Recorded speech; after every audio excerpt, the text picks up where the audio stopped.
दोस्तों, देश के गृह मंत्री अमित शाह जी घुसपैठियों को लेकर फिर से विपक्षी पार्टियों पर आरोप लगाते हुए नजर आ रहे हैं। दरअसल कल के दिन उन्होंने एक ट्वीट किया और ट्वीट करने के महज कुछ ही देर के बाद ऐसा क्या कुछ हुआ कि अमित शाह जी को जो है उस ट्वीट में एडिट करना पड़ता है। यानी पहले कुछ और कहते हैं और बाद में उसको एडिट करके कुछ और कर दिया जाता है।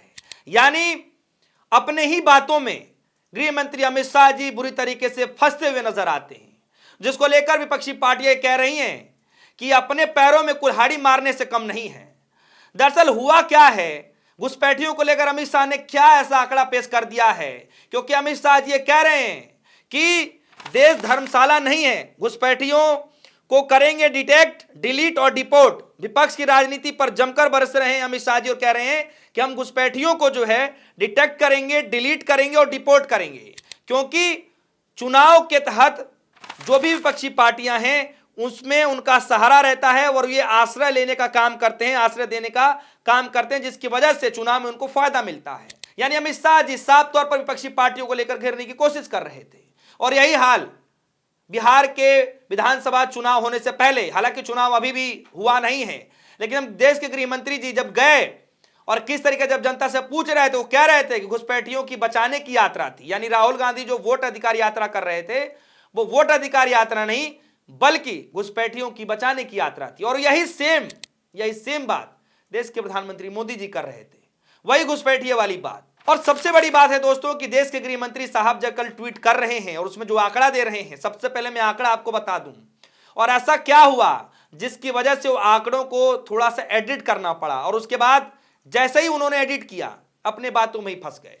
तो चलिए तो स्टार्ट करते हैं। मैं आपको बताना शुरू कर रहा हूं। सबसे पहले ये ट्वीट देखिए जो ऑफिस ऑफ अमित शाह के नाम से ट्विटर हैंडल है, पहले उससे ये ट्वीट किया गया। ट्वीट में देखिए क्या लिखा गया है। आजादी के बाद हुई जनगणनाओं में 1951 में हिंदू 84%, मुस्लिम 9.8%, 1971 में हिंदू आबादी जो है 82%, मुस्लिम आबादी 11%, 1991 में हिंदू जो है 81%, मुस्लिम आबादी 12%, लगभग 12.5% के करीब। सन 2011 में हिंदू आबादी 79% यानी 79% और मुस्लिम आबादी जो है लगभग 14% है।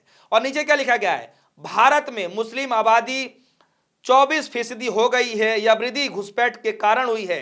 केंद्रीय गृह एवं सहकारिता मंत्री अमित शाह जी। जी हां, अमित शाह जी ये डेटा रख रहे थे, फैक्ट्स रख रहे थे, लेकिन ऐसा कुछ कह दिया इन्हीं बातों में कि अमित शाह जी खुद ही फंस गए। यानी अपने ही पैरों में किस तरह से कुल्हाड़ी मारना लोग मार लेते हैं, इस बात को लेकर के आगे जिक्र किया जा रहा है। कौन कह रहा है इस बातों को आगे मैं ये भी बताऊंगा। ये उन्होंने ट्वीट किया और अब देखिए जब उन्होंने बाद में इस ट्वीट को बदला तो उसमें क्या लिखा गया है, सब कुछ वैसा ही है। इसमें जो है सन 2001 में हिंदू आबादी 80% और मुस्लिम आबादी 13%, इसको हटा करके नीचे जो है जो लिखा गया उसमें ये लिखा गया है।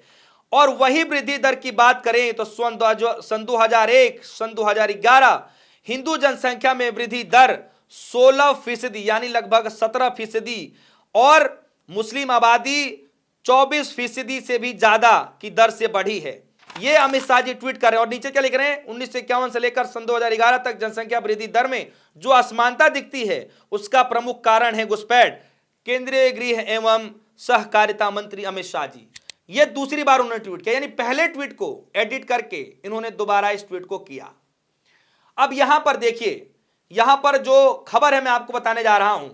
सबसे पहले कांग्रेस पार्टी की प्रवक्ता रागिनी नायक क्या कह रही हैं, जरा आपके सामने देखिए। कह रही हैं, इसे कहते हैं अपने पैर कुल्हाड़ी पर मारना।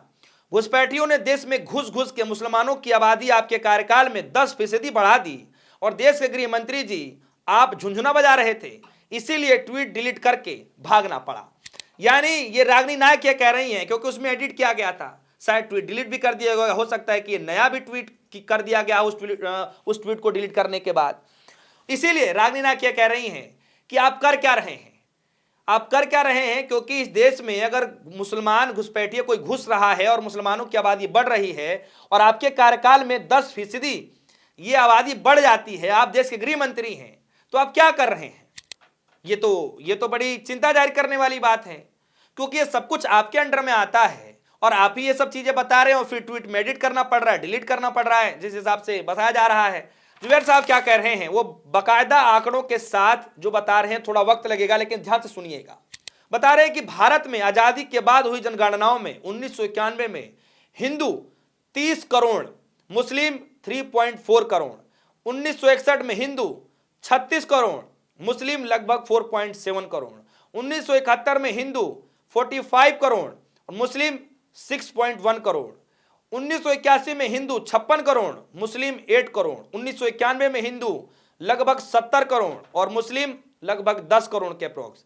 सन 2001 में हिंदू आबादी लगभग 82.8 करोड़ यानी लगभग 83 करोड़ के करीब और मुस्लिम आबादी लगभग 14 करोड़ के करीब।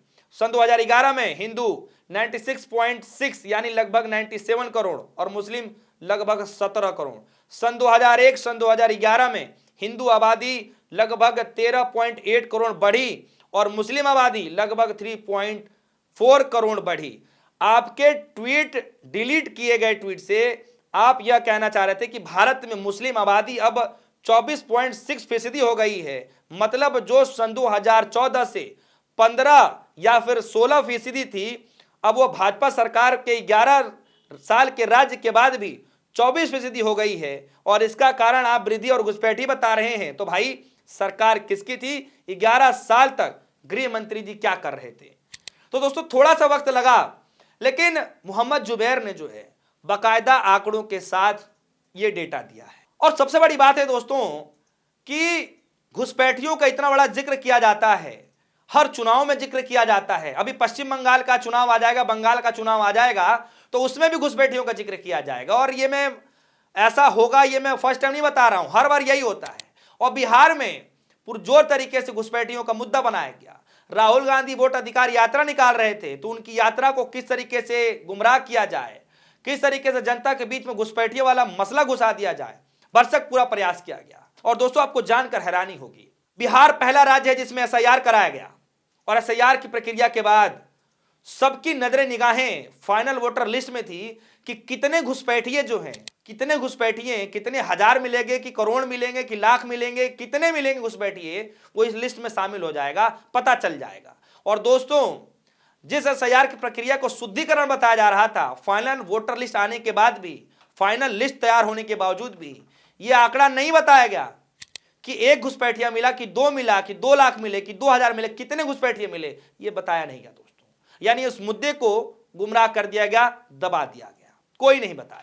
दोस्तों एक मैं खबर देख रहा था एबीपी न्यूज का, उस खबर में किस तरीके से यह बताया जाता है, क्योंकि आशुतोष जी उसमें बैठे रहते हैं टीवी डिबेट में, और वो जिक्र करते हैं, एक आंकड़ा पेश करते हैं। वो कहते हैं कि घुसपैठियों के नाम पर इतना छाती पीटा जाता है बीजेपी की तरफ से, लेकिन घुसपैठियों को, कितने घुसपैठियों को बाहर भेजा गया, इस आंकड़े पर कभी बात ही नहीं होता है। और उस वक्त ये आंकड़े दिए जाते हैं दोस्तों, आपके सामने मैं रखने जा रहा हूं, उस डिबेट में ये आंकड़े दिए जाते हैं जिसमें यह बताया जाता है कि सिर्फ एक साल में बीजेपी 411 लोगों को बाहर निकालती, यानी सन 2019 में 299 लोगों को, सन 2018 में 445 लोगों को, सन 2017 में मात्र 51 लोगों को, सन 2016 में 308 लोगों को और सन 2015 में 474 लोगों को निकाला जाता है दोस्तों। जबकि कांग्रेस की सरकार में महज एक साल के अंदर 5234 घुसपैठियों को बाहर निकाला जाता है। और दोस्तों यही कारण है कि किस तरीके से लोगों को गुमराह किया जाता है, यह सोचने वाली बात है। अगर आप आंकड़े देखेंगे तो यूपीए की सरकार में बताया जाता है, मनमोहन सिंह की सरकार में लगभग 10 साल में 90,000 घुसपैठियों को पहचान कर ली जाती है और देश से बाहर भी भेज दिया जाता है। लेकिन मोदी जी की सरकार के 10 साल में बमुश्किल 4000 से ज्यादा लोगों को, मुश्किल जो है 4000 से कुछ ही लोगों को जो है एक्स्ट्रा भेजा जाता है। और उसमें भी आंकड़े सन 2017 में मात्र 51। ये आंकड़े हैं दोस्तों। लेकिन हकीकत में आप देख लीजिए कि देश के गृह मंत्री 10 सालों से हैं, लेकिन उसके बावजूद भी ये ट्वीट करके उनको बताना पड़ रहा है कि घुसपैठियों के कारण देश में आज मुस्लिम आबादी बढ़ रही है। अब बताइए कि इसमें आप गलती किसकी मानते हैं, किसके अंडर में ये सारा व्यवस्था आता है? ये सबको पता है, लेकिन चाहिए क्या, कैसे गुमराह करना है। किसी को सीखना हो तो उसको भारतीय जनता पार्टी से सीखना चाहिए। दोस्तों अमित शाह जी फिर से विपक्षी पार्टियों घेरते हुए घुसपैठियों का मुद्दा उठा दिया है। हालांकि एसआईआर की प्रक्रिया लागू होने के बाद जो आंकड़े आए, उसमें आंकड़े ये बताए नहीं गए कि भैया घुसपैठिए कितने हैं, खैर, घुसपैठिए के मसले को लेकर जो आंकड़े फैक्ट दिए गए हैं, अमित शाह जी को ट्वीट एडिट करना पड़ा है, डिलीट करना पड़ा, जिस तरीके से खबरें चल रही हैं, क्या लगता है अपने ही किए गए ये दावे में, अपने ही दिए गए आंकड़ों में क्या अमित शाह जी फंस चुके हैं? इसी वजह से उनको ट्वीट में एडिट करना पड़ा है या डिलीट करना पड़ा है? क्या कुछ है, मैंने सब कुछ आप सभी के सामने रख दिया है और डेटा भी रख दिया है कि किस सरकार में कितने घुसपैठियों को बाहर भेजा गया। तो दोस्तों, आप सभी के मन में कोई सवाल हो घुसपैठियों को लेकर के, कौन ज्यादा एक्टिव है, कौन ज्यादा काम कर रहा है, आप अपनी राय इस वीडियो कमेंट सेक्शन में जरूर बताइएगा। फिलहाल के लिए दीजिए इजाजत, देखते रहिए स्टोन न्यूज़। धन्यवाद।